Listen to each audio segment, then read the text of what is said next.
দেখেন এই পর্যন্ত হয়েছিল কোয়ার্টাইজ পর্যন্ত আমরা দেখতেছিলাম যে কোয়ার্টাইজটা কি। ক্লাসে এসে আপনার মিড টার্মে ডিসকাস করবো, সমস্যা নেই। এখন দেখবো কোয়ার্টাইজটা কি। দেখেন আমরা জানি চার্জটা হচ্ছে হয় পজিটিভ চার্জ থাকবে নয় নেগেটিভ চার্জ থাকবে। এই চার্জটা কে আমি এইভাবে লিখতে পারি, charge Q, Q equal to N E. এনটা কি, এন ইকুয়াল টু হচ্ছে 1 2 3 এরকম সংখ্যা হতে পারে। অর্থাৎ কি এখানে আপনার ফ্র্যাকশন কোনো সংখ্যা থাকবে না, আপনার ইন্টিজার ভ্যালু থাকবে, ইন্টিজার নাম্বার থাকবে। সুতরাং তাকে আমরা বলবো হচ্ছে কোয়ার্টাইজ।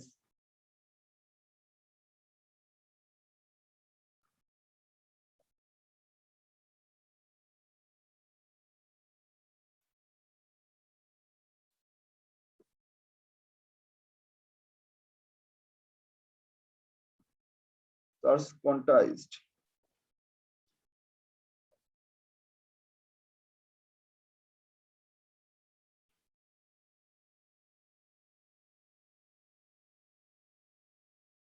এটাকে সাধারণত লেখা হচ্ছে কিউ ইকুয়াল টু এন দ্বারা রিপ্রেজেন্ট করা, where n ইকুয়াল টু হচ্ছে 1 2 3 4 এইভাবে। এরপর যেটা দেখবো সেটা হচ্ছে দেখেন কনজার্ভ, অর্থাৎ চার্জটাকে কখনো আমরা কি করতে পারবো না, ক্রিয়েট করতে পারবো না অথবা ডিসট্রয় করতে পারবো না। এটাকে আমরা বলতে পারি charge is conserve.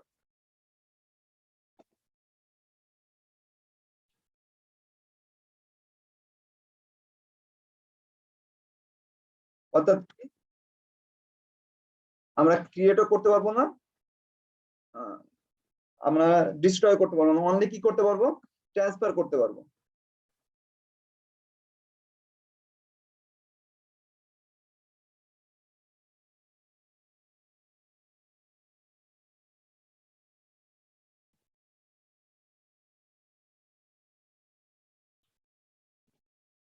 On from to another ফ্রমে আমরা ট্রান্সফার করতে পারবো অনলি। চার্জটাকে আমরা কখনো ক্রিয়েট করতে পারবো না, শক্তির নিত্যতার সূত্র যেটা, সেইখানে এটাই চার্জ কনভার্স যেটা আছে কনজার্ভ, এটাই হচ্ছে সত্তর যেমন নিত্যতার সূত্রে আমরা দেখছি শক্তির, সেটা হচ্ছে চার্জ, শক্তি কখনো ক্রিয়েটও করা যায় না, ধ্বংস করা যায় না, শুধুমাত্র এক ফর্ম থেকে অন্য ফর্মে কি করা যায়, ট্রান্সফার করা যায় আর রূপান্তরিত করা যায়। সেটাই হচ্ছে আপনার ফর্মুলাটা এখানে। এরপর দেখি আছে দেখেন চার্জ আমরা জানি দুই টাইপের চার্জ আছে, পজিটিভ চার্জ অথবা নেগেটিভ চার্জ।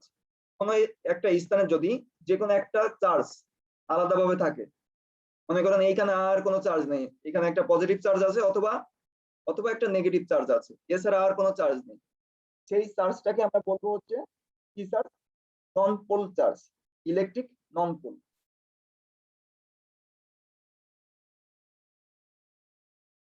একে আমি ডেফিনেশন কি করতে পারি, আপনারা নোট ডাউন করে নিতে পারেন।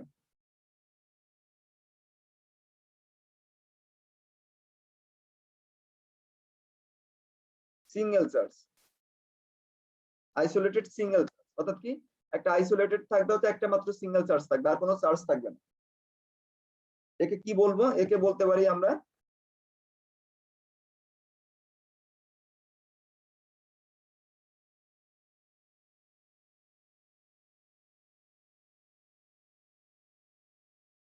ইলেকট্রিক নন পোল। এখন দেখেন এখানে তো শুধুমাত্র একটা চার্জ থাকবে, এখন যদি দুটো অপোজিট চার্জ থাকে, অর্থাৎ কি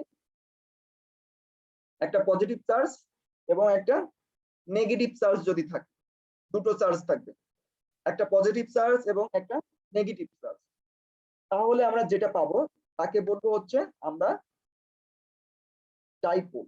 তাহলে কি বলবো আমরা, ডাইপোল। তাহলে ডেফিনেশনটাকে আমরা কিভাবে দিতে পারি, ডেফিনেশনটা এইভাবে দিতে পারি,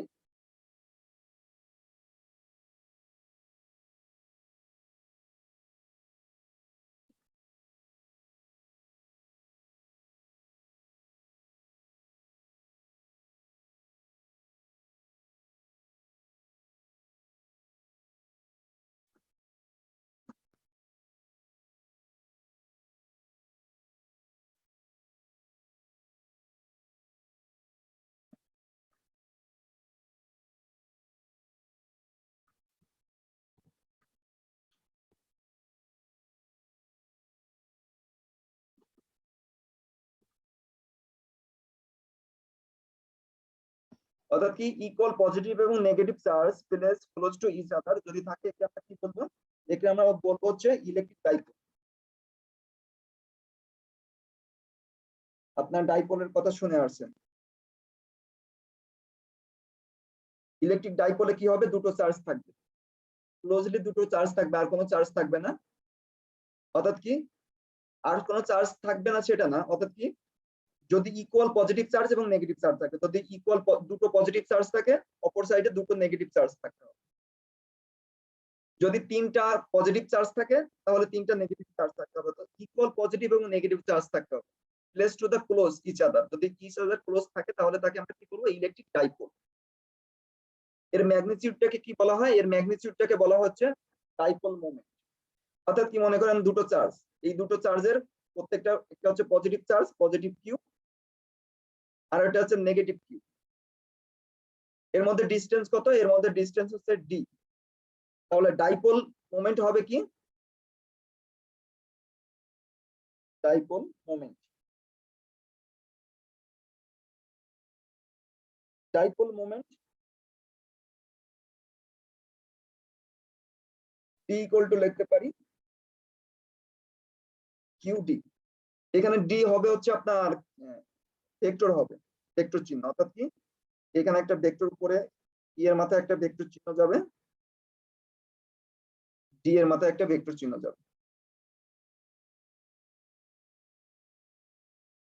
অর্থাৎ কি দুটো চার্জ, পজিটিভ চার্জ একটা নেগেটিভ চার্জ, কারণ কি ডাইপোল হতে হলে একটা পজিটিভ চার্জ হতে হবে, একটা পজিটিভ সাইড, অপরটা নেগেটিভ চার্জ হতে হবে। চার্জের পরিমাণ প্লাস কিউ, নেগেটিভ হচ্ছে মাইনাস কিউ।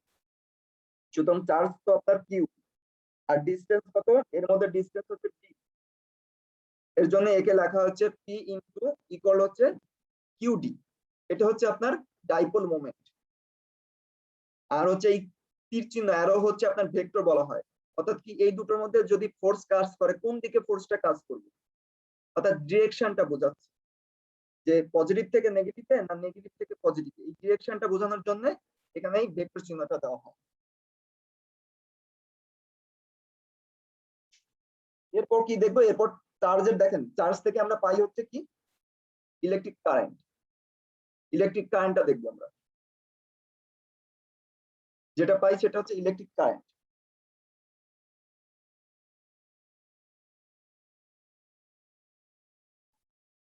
একটু খেয়াল করে দেখবেন, লাস্টে দেখবেন টপিক গুলো যেগুলো দিচ্ছে ই হয়ে গেছে। একে ছোট হাতের আই অথবা বড় হাতের আই দিয়ে আমি রিপ্রেজেন্ট করতে পারি ইলেকট্রিক কারেন্ট। তাহলে একে আমি কিভাবে করতে পারি, এক্সপ্লেন করতে পারি বা ডেফিনেশন দিতে পারি। একে বলতে পারি electric current is the rate of change charge flow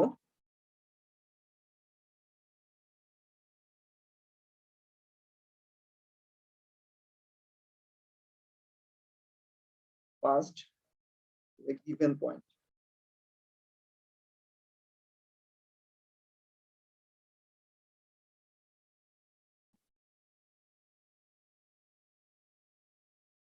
অর্থাৎ কি electric current is the rate of charge flow past a given point in a circuit। Circuit কি, সার্কিট হচ্ছে আপনার প্যাসিভ এলিমেন্ট অ্যাক্টিভ এলিমেন্টের মাধ্যমে একটা close loop. Passive element active element কি, যেমন রেজিস্ট্যান্স ক্যাপাসিট্যান্স এগুলো দেখছেন অথবা দেখবেন, এগুলো একটা কম্বিনেশন যে আমরা সার্কিট বলা হয়। যাই হোক, মনে করেন আমার একটা ওয়্যার আছে, তার বাসাবাড়িতে যেসব ওয়্যার ব্যবহার করি, এই ওয়্যারের মধ্যে দিয়ে মনে করেন কি হচ্ছে, এই ইলেকট্রিক চার্জের ফ্লো হচ্ছে। ইলেকট্রিক চার্জ কি, ইলেকট্রনের মনে করেন ইলেকট্রিক চার্জ, ইলেকট্রনের যে চেঞ্জ হয়, অর্থাৎ কি ইলেকট্রনের যে চেঞ্জ হয় রেট অফ চেঞ্জ এই ওয়্যারের মধ্যে দিয়ে, সেটাকেই আমরা কি বলি, ইলেকট্রিক কারেন্ট বলি। তাহলে কি এই ইলেকট্রনটা কি, ইলেকট্রন হচ্ছে চার্জ, নেগেটিভ চার্জ অথবা পজিটিভ চার্জ হতে পারে। সেটা যদি কোনো একটা পয়েন্ট দিয়ে ফ্লো করে তার রেটকেই বলবো হচ্ছে, মনে করেন একটা ওয়্যার দিয়ে আমার এই ইলেকট্রনটা ফ্লো করতেছে, তাহলে এই রেটটাকে কি পরিমাণ ফ্লো হচ্ছে সেটা থেকে আমরা কি পাই, কারেন্ট পাই। সুতরাং এখান থেকে আমি কি বলি দেখেন কি হচ্ছে, কিসের চেঞ্জ হচ্ছে? এটা কি ইলেকট্রন, ইলেকট্রন কি চার্জ, চার্জের চেঞ্জ কি হিসেবে রেট ইজ দ্য রেট, রেটটা কি? তাহলে আমরা কি বলতে পারি, কারেন্ট যদি আই হয় এখানে আই ইকুয়াল টু কি লিখতে পারি, কিউ বাই টি, ছোট হাতের কি দেখি, কিউ বাই টি। তাহলে কি হচ্ছে এখানে দেখেন, এখানে কারেন্টটা আই, ইলেকট্রিক কারেন্ট আই, আইটা হচ্ছে এই ওয়্যারের মধ্যে যে পরিমাণ চার্জ ফ্লো হচ্ছে, চার্জ ফ্লো হচ্ছে কিসে, কত কি, কি পরিমাণ টাইমের মধ্যে টি টাইমে। সুতরাং এটা রেট বের করতে হলে সামথিং বাই টি দিয়ে ভাগ করলে রেট বের হয়ে যায়, অর্থাৎ কিউ ভাগ টি।